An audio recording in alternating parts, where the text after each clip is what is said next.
Glad you're with us this afternoon, folks. James Fenton here with the Economic Development Agency, and I've got with me Josh Koster with Wil-Ro here in Gallatin.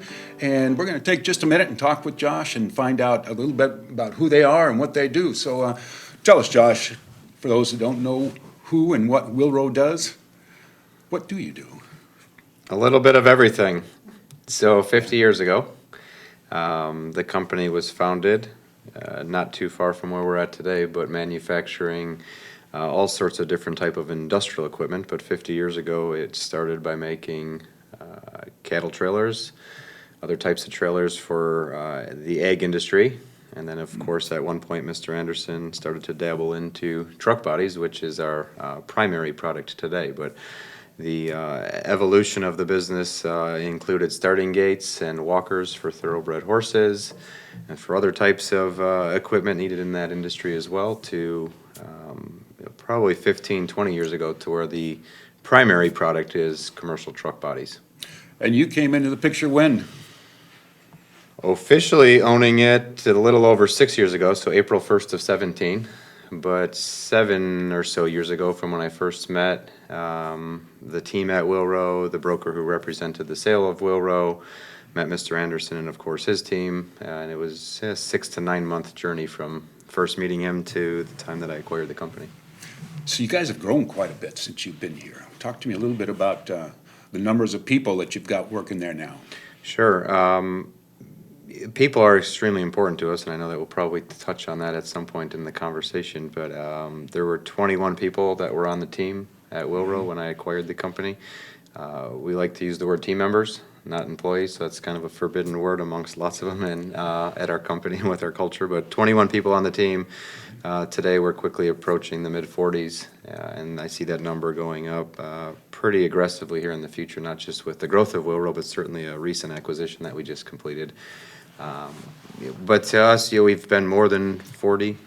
We've been in the 50s, we've been in the 60s. It's not so much what the number of people is, but is it the right people on your team? Are they filling the right spots? Are they super excited about the role in which they're filling for an organization and finding passion in it, getting super excited about what it is that they do, and fulfilling and really living out the core values of an organization?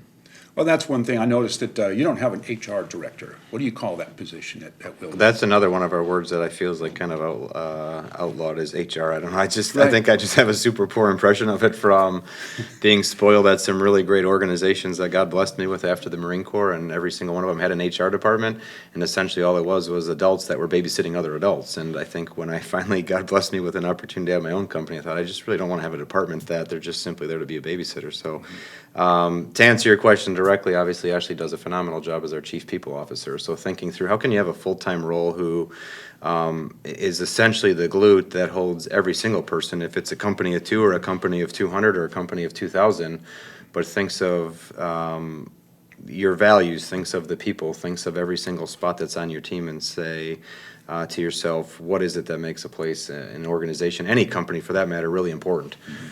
It should be people. Josh, in past conversations, you've talked about how your product is distributed across the United States and some of the companies you work with. Can you tell us a little bit about that? Absolutely, James. So we've been very blessed, and the business model continues to grow and continues to evolve over the last 6 years. So you could find the commercial truck body on just about any of the OEM platforms, whether that be partnerships that we have with commercial Ford, commercial Dodge, or commercial GM dealerships within different markets or within different regions. One of our larger areas of success in the last 4 to 5 years have been partnering with distributors of our product. So if you have an appreciation for the Wil-Ro product, for our 50 years in business, for craftsmanship, for the quality of the product, but you live outside of driving distance, we find distributors then within your market. So in the last 36 months, we've gone from 0 distributors to nearly 40 today. As far south as Miami, Florida, as far north as Niagara in New York, and obviously now we're starting to move west as well, where we find people who have a really good alignment with our brand, who represent us in other markets that can then move our truck bodies and our brand within those states. Last year we sold in 38 out of 50 states. Incredible. And that passion is very clear in this thank you. conversation. It's very, very clear when you visit the company, and we are truly thankful that you're here. Well, thank And you. we appreciate that you're growing here, and hope that we can continue to keep you growing here. That's Well, I our hope appreciate and, that. and thought at this point in time. So with that, folks, thank you very much for spending some time with us. Josh, thank you. Thank you, James. Yeah.